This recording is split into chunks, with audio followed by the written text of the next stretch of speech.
Hello everyone.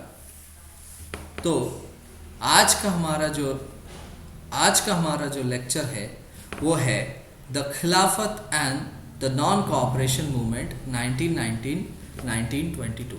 यानी कि जो है खिलाफत क्या था, खिलाफत मूवमेंट, खिलाफत आंदोलन क्या था और नॉन कोऑपरेशन मूवमेंट यानी कि असहयोग आंदोलन क्या था, इसके बारे में हम पढ़ेंगे। And this is presented my be, that is Imran Sheikh.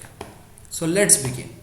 तो शुरुआत करते हैं हम वर्ल्ड वॉर वन से, यानी कि प्रथम विश्व युद्ध से। तो वर्ल्ड वॉर वन जो है, प्रथम विश्व युद्ध के अंदर दो दल थे। पहला जो दल था वो था अलायंस पावर्स और दूसरा जो दल था वो था सेंट्रल पावर्स। अलायंस पावर्स यानी कि गठबंधन शक्तियां और सेंट्रल पावर यानी कि केंद्रीय शक्तियां।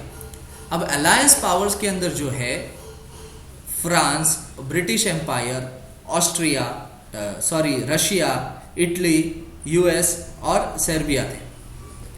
और अब ब्रिटिश एम्पायर के अंदर जो थे ये उनके सारे कॉलोनीज थे, यानी कि Australia, Canada, New Zealand, India, Britain. और ब्रिटेन तो खुद देश था और साउथ अफ्रीका भी उनकी कॉलोनी थी। तो ये जो थे वो सारे जो थे वो अलायंस पावर्स थे, यानी कि गठबंधन शक्तियां थी। और दूसरी ओर जो थे वो थे सेंट्रल पावर्स, यानी कि जो है केंद्रीय शक्तियां थी। उसके अंदर जो है German Empire, Austria Hungary, Ottoman Empire और बुल्गारिया थे। तो ये जो देश थे ये थे केंद्र शक्तियां, और ये जो देश थे वो थे गठबंधन शक्तियां, अलायंस पावर्स। अब शुरू करते। One of the long-term causes of the First World War was the recursion of imperialism in the foreign policies of European power। यानी कि जो एक प्रथम विश्व युद्ध के जो है मेन कॉज जो थे वो था recursion of imperialism in foreign policy. Foreign policy यानी कि उनकी विदेश नीति के अंदर जो है साम्राज्यवाद का जो उदय हुआ, यानी कि ये चाहते थे कि हमारा जो देश है उसका जो है क्षेत्रफल बढ़ता जाए। और ये जो साम्राज्यवाद का जो उदय हुआ उसकी वजह से जो है फर्स्ट वर्ल्ड वॉर हुआ। यानी कि उनकी जो है क्षेत्रफल की लालच बढ़ने लगी, अपनी शक्तियां बढ़ाने की लालच जो है देशों की बढ़ने लगी, और उसका कारण था कि ये प्रथम विश्व युद्ध हुआ। The immediate reason was the assassination of Austrian Archduke Franz Ferdinand by the Yugoslav nationalist। यानी कि जो तात्कालिक कारण जो था, इमीडिएट रीजन था, वो जो है आर्क ड्यूक फ्रांस फर्डिनेंड एक राजा थे। ये जो ऑस्ट्रियन राजा थे आर्क ड्यूक फ्रांस फर्डिनेंड, इनकी जो हत्या है वो एक यूगोस्लाव नेशनलिस्ट ने कर दी थी।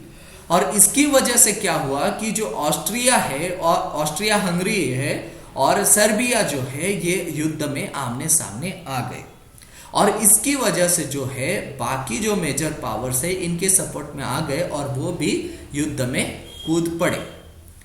अब देखते हैं कि इसकी वजह से जो है प्रथम विश्व युद्ध के क्या परिणाम हुए। The allied forces won the war. यानी कि जो अलायंस पावर्स थे, अलायंस पावर्स के अंदर कौन कौन था? एक तो फ्रांस था, उसके बाद ब्रिटेन था, ब्रिटेन और उसकी ब्रिटिश और उसकी सारी कॉलोनियाँ थी। उसके बाद जो था रशिया था, इटली था, यूएस था और सर्बिया था। तो ये सारे जो देश थे ये अलाइड फोर्सेस थे और ये जो है जंग युद्ध जीत गए। 4 imperial powers Germany, Austria Hungary, Ottoman Empire cease to exist. यानी कि जो है जो 4 प्रमुख साम्राज्य थे उसके अंदर जर्मनी था, ऑस्ट्रिया हंगरी था, ऑटोमन एम्पायर था। ये जो देश है ये खत्म हो गए, नष्ट हो गए। The Ottoman Empire was totally dismantled by the winners. यानी कि जो ऑटोमन एम्पायर था इसको जो है टोटली डिसमेंटल कर दिया गया विनर्स के द्वारा। विनर्स कौन थे? अलायंस पावर्स थे। तो अलायंस पावर्स ने जो है ऑटोमन एम्पायर के छोटे छोटे टुकड़े कर दिए और उसे छोटे देशों में बांट दिया। The map of central Europe was redrawn into many smaller states. और जो सेंट्रल यूरोप का जो मैप था उसे वापस रीड्रॉ किया गया, उसे वापस बनाया गया और छोटे छोटे देशों में बांटा गया ताकि कोई बड़ा देश शक्तिशाली ना बने और उसकी वजह से वो किसी पे हमला न करे। The League of Nations was establish to eliminate the possibilities of future war. यानी कि जो है द लीग ऑफ नेशन जो है राष्ट्रीय संघ की स्थापना की गई, उसकी स्थापना कर दिए ताकि ऐसे युद्ध जो है भविष्य में ना हो सके। लेकिन हम जानते हैं कि इसके बाद जो है विश्व युद्ध दूसरा भी हुआ, वर्ल्ड वॉर 2 भी हुआ, इसीलिए जो है लीग ऑफ नेशन असफल रही। The European nationalism, weak new nations, Germany's humiliating defeat led to the rise of Nazis and the Second World War. यानी कि जो है यूरोपीय राष्ट्रीयवाद, यूरोपियन नेशनलिज्म यानी कि यूरोपीय राष्ट्रीयवाद, उसके बाद जो है वीक न्यू नेशंस यानी कि कमजोर देश, नए राज्य, नए राष्ट्र, और जर्मनीज ह्यूमिलेटिंग डिफीट यानी कि जर्मनी की शर्मनाक पराजय आदि जो है इसके कारण बने। और जो है राइज ऑफ नाजीज और हिटलर का जो उदय हुआ, इसकी वजह से जो है वो सेकेंड वर्ल्ड वॉर जो है वो हुआ। The Turkish core of Ottoman Empire was re-established as Republic of Turkey।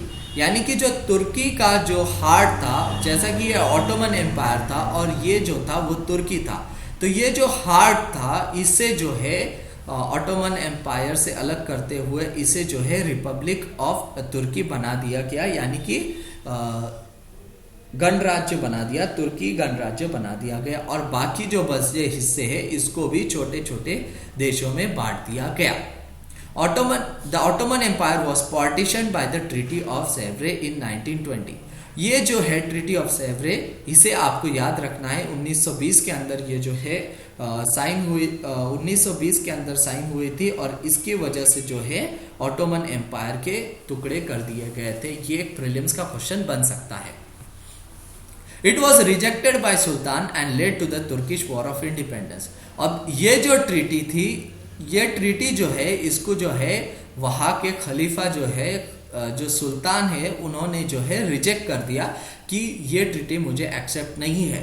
और उसके बाद जो है तुर्किश वॉर ऑफ इंडिपेंडेंस यानी कि तुर्की का जो स्वतंत्रता संग्राम जो है वो वहाँ से शुरू हुआ।